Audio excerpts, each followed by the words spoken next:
Olá, tudo bem? Meu nome é Daniele e seja bem-vindo ao meu canal. Eu estou aqui para falar um pouco sobre a palavra de Deus. A palavra de Deus é aquela que nos alimenta, aquela que nos conduz, é aquela que governa e norteia nossas vidas quando nós permitimos. Se nós decidirmos andar por fé, decidimos andar confiando em Deus e decidimos andar segundo a vontade de Deus e deixarmos ser guiados pela palavra, nós não vamos errar, nós não vamos cair em tentação, nós podemos até fraquejar, porque nós somos seres humanos e qualquer ser humano, né, habitando nessa terra, tá passivo de errar, de cometer falha, de pecar, mas quando a gente se deixa se moldar pela palavra, se corrigir pela palavra, a gente vai, pode até se desviar, mas a gente volta e corrige a rota e continua. Porque é isso que o Senhor quer de nós não somos perfeitos, ninguém é perfeito. E andar nessa terra, viver nessa terra, é uma luta, é uma dificuldade constante que todos nós temos. Ninguém é santo, ninguém é perfeito, dizer eu não erro, não falho. Todos nós falhamos, mas o Senhor, Ele nos estende a mão, o Senhor, Ele nos dá novas oportunidades. Ele está sempre dizendo, eu tô aqui, eu tô de braços abertos, vem caminhar comigo. Se você caiu, olha aqui a minha mão, levanta, segura na minha mão e a gente vai continuar caminhando juntos. Quando você errar, quando você falhar, não se condene, não fique achando que você é a pior pessoa do mundo. Não, você seria a pior pessoa do mundo se você não reconhecesse quem é Deus e se deixasse ser tragado pelo pecado e acabar parando no inferno, né? E o Senhor não quer isso para você, não quer isso para mim, não quer isso para nós. O Senhor, Ele criou o homem para reinar com Ele. E foi por isso que Ele mandou Jesus aqui nessa terra, para que a gente possa um dia morar com Ele. A gente precisa reconhecer quem Ele é, a gente precisa caminhar em obediência. Mas o Senhor, Ele é quem governa nossas vidas. É Ele quem conduz os nossos passos. E se nós deixarmos isso acontecer, claro, porque Ele só vai governar nossas vidas, Ele só vai guiar os nossos passos se nós deixarmos. Se nós falarmos assim, Senhor, olha, governa a minha vida, eu não sei caminhar por mim mesma, eu não sei caminhar por mim mesmo, eu não sei fazer as coisas sozinhos porque eu não conheço o futuro, o Senhor conhece o futuro. Então se Ele conhece o futuro, Ele sabe o que é melhor para você. Às vezes a gente acha que sabe de alguma coisa, mas eu já cheguei à conclusão que eu não sei de nada. Então eu decidi entregar a minha vida nas mãos do Senhor. Por muitos e muitos anos eu bati cabeça, por muitos e muitos anos eu fiz muita besteira achando que estava agradando a Deus. Mas depois que eu resolvi fazer a vontade de Deus, agradar somente a Ele, e fazer a vontade dele, abrir mão das minhas vontades, eu tive que renunciar a muitas e muitas coisas por amor a Deus. Eu falei, Senhor, o Senhor me pediu algumas coisas e eu ofertei a Ele. Falei, Senhor, assim, é difícil para mim, mas eu vou te entregar. E, assim, Ele tem sido meu amparo, meu refúgio, Ele tem cuidado de mim, assim, nos mínimos detalhes. E Ele tem sido a minha força nesse tempo de dificuldade, nesse tempo de guerra. A gente vive num mundo tão difícil, num mundo tão cheio de pessoas más, de pessoas mal intencionadas, de pessoas que não amam a Deus, que não têm o temor do Senhor, que às vezes fazem o mal pra gente, sem se dar conta, às vezes por maldade mesmo, ou às vezes sem se dar conta daquilo que estão fazendo. Mas quando a gente se entrega nos caminhos do Senhor, mesmo aquilo que é feito de mal pra gente, o Senhor transforma em bem. Isso, assim, é fantástico, isso é maravilhoso.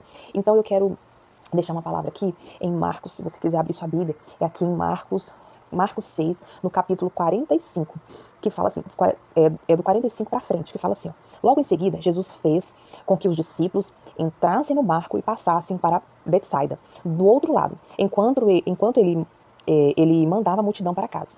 E depois de mandá-lo para casa, foi ao monte orar. Quando anoiteceu, o barco estava no meio do mar e ele sozinho em terra. E vendo-os cansados de remar, porque o vento lhes era contrário, foi ao encontro deles, andando sobre o mar, pela quarta vigília da noite, e queria passar adiante deles. Mas ao vê-lo, andando sobre o mar, eles pensaram que fosse um fantasma, e gritaram. Pois todos o viram e se assustaram. Mas Jesus imediatamente lhes disse, tende coragem, sou eu, não temas. Eu quero ler até aqui, até o 50. O Senhor falou, sou eu, não temas. Uma passagem bastante conhecida, aquela passagem que Jesus ele anda, né, sobre as águas. Bom, Jesus ele dispensa a multidão e ele manda os discípulos para Betsaida e fica sozinho para orar. O que a gente entende aqui? Jesus, quando ele mandou os discípulos irem para atravessar o rio para outra cidade, ele queria ficar sozinho para orar. E às vezes é necessário, a gente precisa, se o próprio Jesus teve essa necessidade de ficar sozinho para orar, nós também precisamos ficar sozinhos para orar. Essa vida corrida e frenética que a gente vive, uma vida agitada, os tempos estão passando tão depressa, tudo passando tão rápido.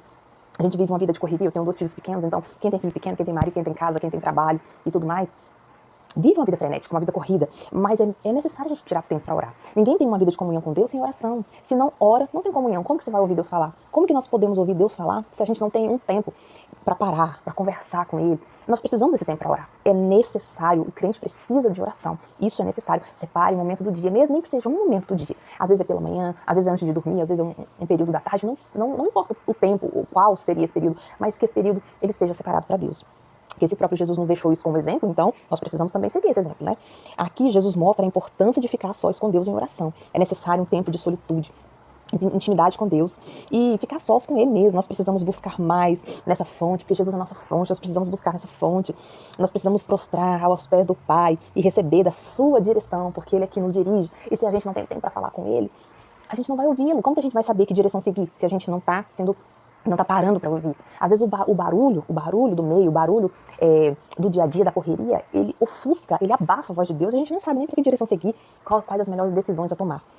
Bom, depois que Jesus passou esse tempo com o Pai, Jesus percebeu que os discípulos estavam precisando de ajuda. Então ele percebeu, terminou de orar, terminou o tempo de intimidade ali com o Pai, né, que ele buscou, ele se alimentou, ele se fortaleceu. Então Jesus, ele percebeu que os discípulos estavam em apuros. Eles estavam no meio de uma tempestade. O barco ali sendo agitado pelas águas, pelo vento, né? Agitado pelo vento. E quando Jesus foi ao encontro deles andando sobre as águas, os discípulos não reconheceram Jesus durante essa agitação dos ventos, né? A que a Bíblia está falando. Eles confundiram Jesus com um fantasma.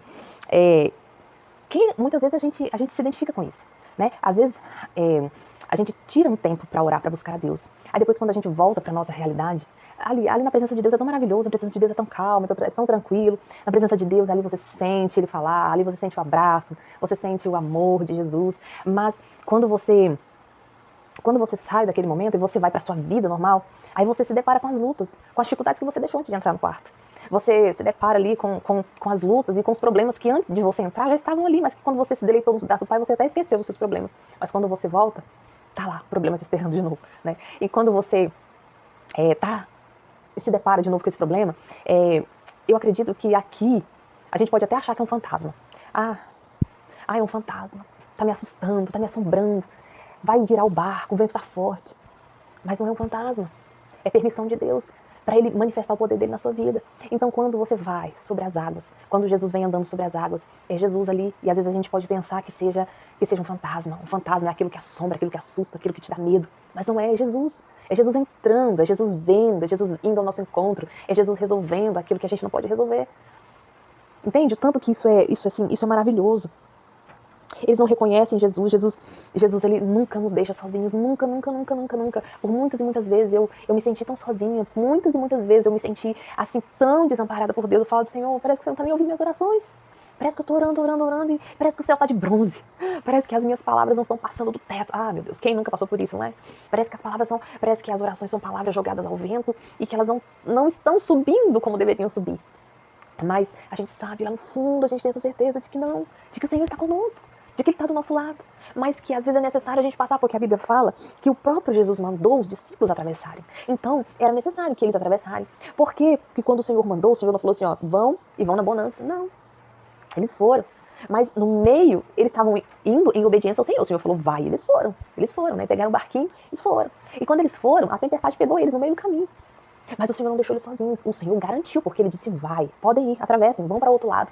Mas no momento ali que eles mais precisavam, o Senhor estava ali do lado deles, eles não estavam sozinhos.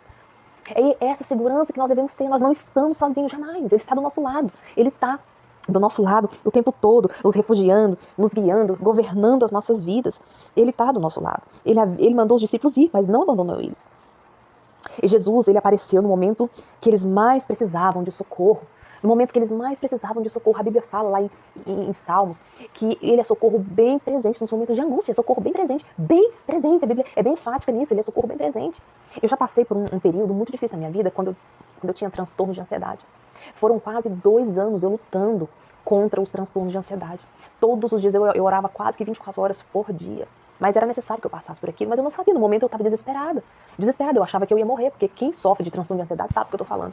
Eu achava que eu ia morrer, todos os dias eu achava, de hoje eu não passo, mas eu não deixava de orar, todos os dias eu clamava ao Senhor, eu orava, e parecia que eu estava sozinha, eu me sentia só, eu sentia que parecia que Deus não estava me ouvindo, que Ele não estava dando atenção para mim, que Ele estava ocupado com outras coisas, né, mais ou menos nesse sentido, mas eu não estava sozinha, hoje eu entendo que eu precisava daquele tempo para me achegar mais para Deus, para buscar mais. E às vezes o Senhor nos empurra para situações para nos fazer ter experiência com Ele, infelizmente, porque se deixar a gente por si só, a gente não tem as experiências, né? Então Ele nos empurra para situações, não é que Ele nos coloca em situações, mas Ele nos permite entrar em certas situações para que a gente possa provar desse amor. A gente precisa ter uma bagagem, a gente precisa ter um repertório de fé, a gente precisa ter algo para contar. Eu passei por isso e venci, porque quando eu falo isso, eu tenho segurança para falar para você isso. Se eu falo isso, é porque você pode acreditar, porque é verdade. Eu não tô aqui trazendo história, mentindo, falando de algo que eu não vivo, de algo que eu não desfruto. Não, eu tô falando de algo que eu vivo, que eu desfruto todos os dias, entende? Então, eles chamaram por Jesus e foram socorridos por ele. Ele se responsabilizou pelos discípulos, porque foi ele que mandou eles lá. Deus é maravilhoso, ele sempre vai cuidar de nós. Ele sempre vai cuidar de nós. Meu Deus, que palavra maravilhosa, né? A gente prepara a palavra, mas no momento que você está ministrando, o Senhor vai trazendo muito, muito, muito mais do que aquilo que você separou, né? Eu meditei sobre essa palavra, mas agora eu falando veio muito mais forte, muito mais intenso dentro de mim, porque é isso, a palavra de Deus é vida, é viva, é vida, ela traz vida, a palavra de Deus, ela traz vida, medita na palavra, medita, quando você estiver naquele momento de angústia, de aflição, de dificuldade, todos nós passamos, isso não é peculiar a alguns, é a todos nós passamos, meu Deus, é difícil, não é fácil viver nesse mundo, é difícil, e quando você escolhe viver para Cristo, a gente tem que viver uma vida pautada na fé, na confiança, não tem como viver com Deus sem ter uma vida pautada na fé, na confiança, nós precisamos de fé, nós precisamos de confiança, nós precisamos ter essa segurança, e nós só temos ela em Deus, esse mundo não presta mais, esse mundo ele tá aí para tragar, para destruir, para fazer tudo que não presta, mas quando a gente se coloca aos pés de Jesus, ele traz a paz que precisamos. Ele traz a paz que precisamos. Ele é a paz. Ele é a paz. Ele é a paz. Tá? Ele é a tua paz. Confia nisso. Confia nele. Ele é a tua paz. Ele é a tua paz. Declare isso. Ele é a minha paz. Declare aqui nos comentários. Ele é a minha paz. E desfrute. Receba essa paz. Amém, irmãos? Amém. Glória a Deus por isso. Aleluia. Glória a Deus. Glória a Deus por essa palavra tão maravilhosa. Né? Eu preparei algo, mas o Espírito Santo trouxe algo a mais do que aquilo que eu preparei. Graças a Deus por isso, por essa palavra tão maravilhosa. Tão maravilhosa. Glória a Deus por isso. Aleluia, glória a Deus. Bom, é isso. Eu espero que você tenha aberto o coração para receber essa palavra. Medita também, lá em Marcos 6, tá? A partir do 45, quando Jesus anda sobre as águas, ele tem algo a mais para falar para você nessa palavra. Então, se inscreve no nosso canal. Se você gostou da palavra, se tocou você, se foi algo que te edificou, dá o seu joinha e ajuda a gente, tá bom? Muito obrigada, fiquem com Deus e até a próxima.